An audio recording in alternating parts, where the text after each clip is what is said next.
Welcome student, Subhash English school की online classes में आप सभी का स्वागत है। आज हम पढ़ेंगे क्लास तीसरी श्रवण कुमार। आइए सीखें माता पिता की भक्ति की प्रेरणा, सेवा भाव और संवेदना के गुणों का विकास, संज्ञा अनेकार्थी शब्द। लेसन। श्रवण कुमार अयोध्या राज का रहने वाला था। अयोध्या राज यानी राम जी की जन्मभूमि, और उस समय वहाँ के राजा कौन थे? दशरथ। उसके पिता का नाम शांतु तथा माता का नाम भाग्यवती था। दोनों व्रत और नेत्रहीन थे। उनके माता पिता जो थे वो बहुत व्रत हो गए थे और नेत्रहीन यानी जो अंधे थे। श्रवण कुमार इनका इकलौता पुत्र था। वह अपने माता पिता की खूब सेवा करता था। श्रवण कुमार जो था उनका इकलौता पुत्र था और उनके कुछ बच्चे नहीं थे। वो अपने माता पिता की बहुत सेवा करता था। वह प्रतिदिन रात्रि में उन्हें सुलाकर ही स्वयं सोता। एक बार उनके माता पिता ने तीर्थ यात्रा करने की इच्छा व्यक्त की। तीर्थ यात्रा यानी क्या होता है? देव स्थानों को देखने की इच्छा। श्रवण के सामने ये समस्या थी कि वह उन्हें यात्रा कैसे कराए। अब उसको ये समस्या आ गई थी उसके सामने, वो यात्रा कैसे कराए, क्योंकि वो दोनों क्या थे? नेत्रहीन थे, वो देख नहीं सकते थे। तो उनको वो कैसे ले जाएं? उस समय आजकल की तरह आवागमन की सुविधाएं नहीं थी। उस समय जो थी वो आवागमन की सुविधाएं नहीं थी, मतलब एक स्थान से दूसरे स्थान पर जाने के लिए कोई सुविधाएं नहीं थी। जैसे आजकल कार है, ट्रेन है ना, बाइक है, मोटरसाइकिल से चले जाते हैं, पर ऐसा उस समय नहीं था। उसने एक उपाय सोचा। उसने एक बग्गी बनाई। उसने क्या उपाय सोचा? एक बग्गी उसने बनाई, जिसे कांवर भी कहते हैं। बग्गी के एक पलड़े में पिता को तथा दूसरे को माता को बिठाकर वह तीर्थ यात्रा के लिए चल पड़ा। स्टूडेंट, ये ऐसी बग्गी होती है ना, बग्गी है ना कांवर। इसमें एक पलड़े में उसके पिताजी को बिठाया और दूसरे पलड़े में अपनी माता को बिठाया और कंधे पर दोनों को बिठाकर वो यात्रा करने के लिए ले गया। अनेक तीर्थों का भ्रमण करते हुए उसने अपने नेत्रहीन माता पिता को पवित्र नदियों में स्नान कराया। अब उसने क्या करा कि बहुत सारे तीर्थ स्थानों का भ्रमण उन्होंने उनको करा दिया और पवित्र नदियों का भी स्नान करवाया। श्रवण कुमार तीर्थ यात्रा पूरी कर अयोध्या लौट ही रहे थे, तभी एक घटना घटित हो गई। यात्रा पूरी हो गई और अपने घर को वो जाने ही वाले थे और एक घटना घटित हो गई। क्या घटना घटी हुई, ये हम आगे पढ़ेंगे। श्रवण कुमार अपने माता पिता के लिए पीने का पानी लेने नदी पर गया। वहाँ अयोध्या के राजा दशरथ सरयू नदी के किनारे पेड़ों के झुरमुट में छिप कर खड़े थे। वो क्यों छिपे हुए थे? उस समय क्या होता था कि राजा जो रहते थे वो शिकार करते थे और दशरथ जी भी क्या करने गए थे? शिकार करने के लिए गए थे।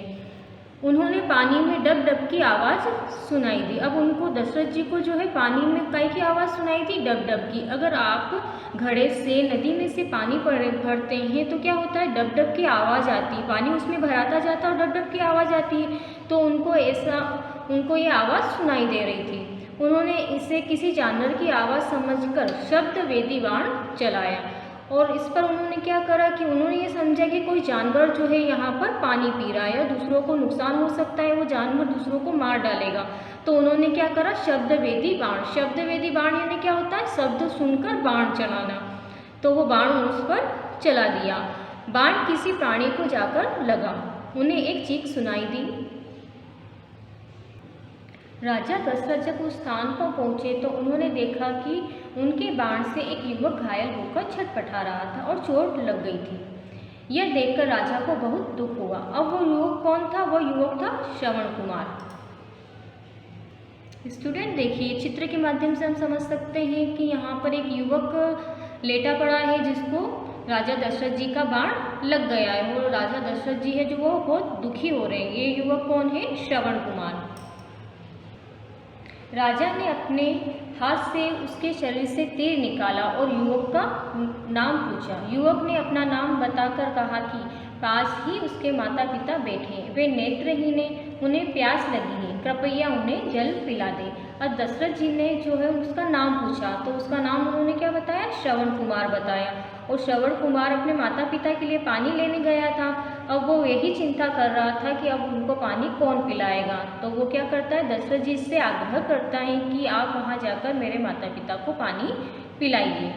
वे मेरी प्रतीक्षा कर रहे हैं। अपने माता पिता के इस परम भक्त का नाम श्रवण कुमार था। श्रवण कुमार ने महाराज दशरथ से माता पिता को पानी पिलाने का अनुरोध किया और प्राण त्याग दिए। इतनी सारी बातें करने के बाद श्रवण कुमार के जो प्राण थे वो निकल गए, उनकी मृत्यु हो गई। अपनी भूल पर पछताते हुए राजा दशरथ श्रवण के माता पिता के पास जल लेकर आए। अब श्रवण दशरथ जी है वो बहुत पश्चाताप में डूबे हुए थे। वो सोच रहे थे कि मुझसे ऐसा कैसा पाप हो गया, मैंने किसी बालक की हत्या कर दी और ऐसे बालक की हत्या हो गई मेरे हाथों से जिसके माता पिता जो है वो वृद्ध है और वो एकमात्र सहारा ही उनका है और उनको दिखाई भी नहीं देता है। उन्होंने सारी घटना बताकर जल पीने के लिए कहा। अब राजा दशरथ जो है उनके माता पिता के पास जाते हैं और जल पीने को कहते हैं। राजा दशरथ की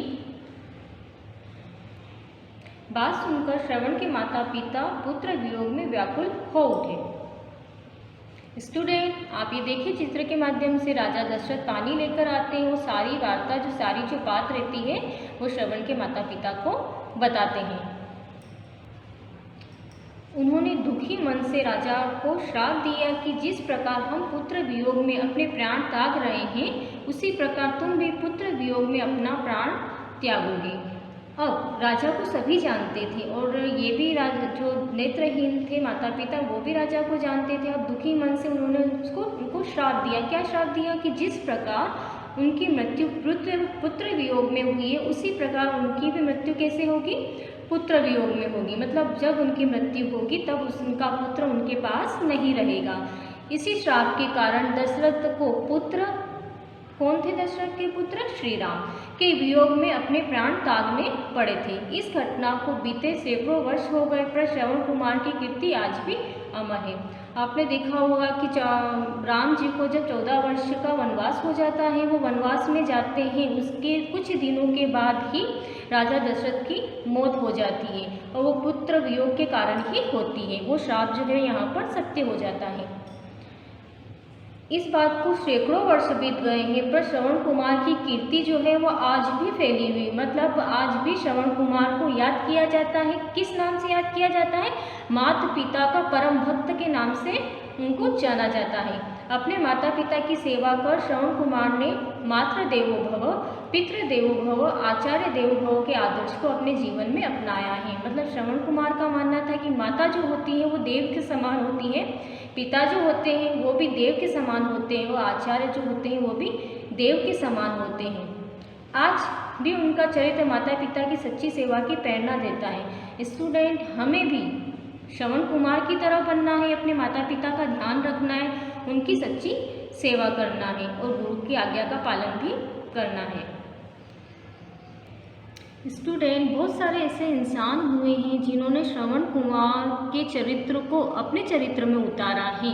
उसमें से गांधी जी भी है। महात्मा गांधी ने अपने बचपन में श्रवण कुमार का नाटक देखा, उनके जीवन पर उसका गहरा प्रभाव पड़ा। मतलब वो भी अपने माता पिता की बहुत सेवा करते थे। स्टूडेंट, अभी जो हमने लेसन पढ़ा ये इसकी वर्कशीट है।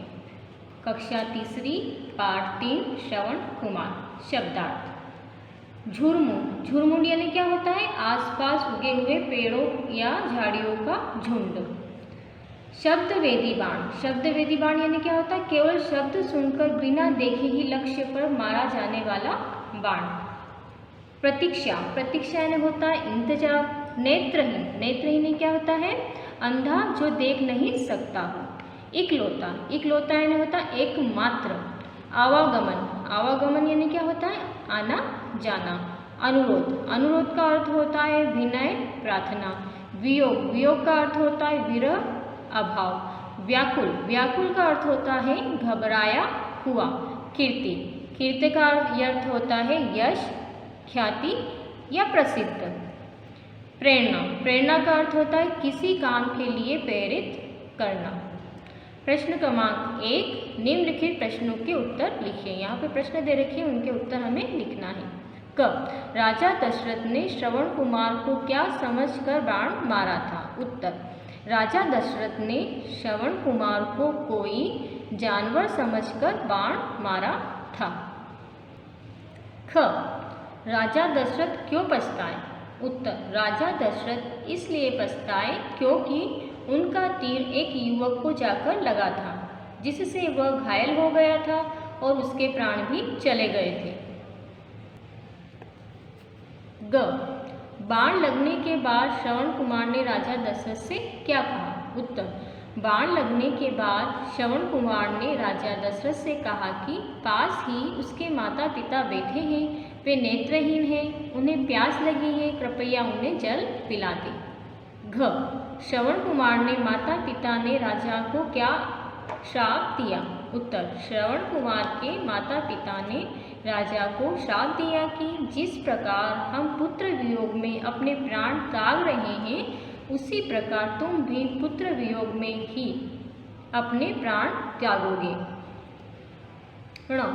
श्रवण कुमार का नाम आज भी आदर से क्यों लिया जाता है? उत्तर, क्योंकि श्रवण कुमार ने अपने माता पिता की खूब सेवा की थी, इसलिए उनका नाम आज भी आदर से लिया जाता है।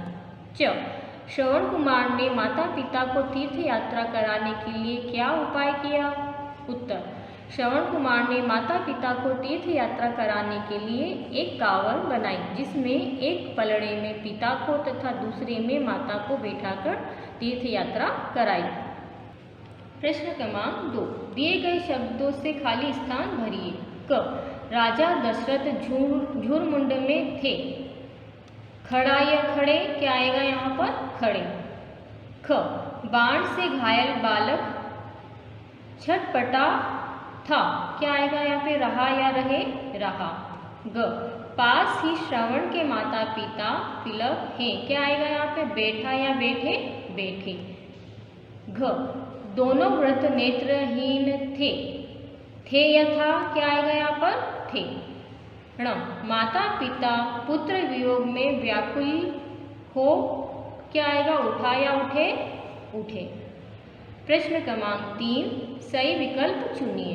है ना, यहाँ पर 4 विकल्प दे रखे हैं, उसमें से एक विकल्प हमको चुनकर लिखना है।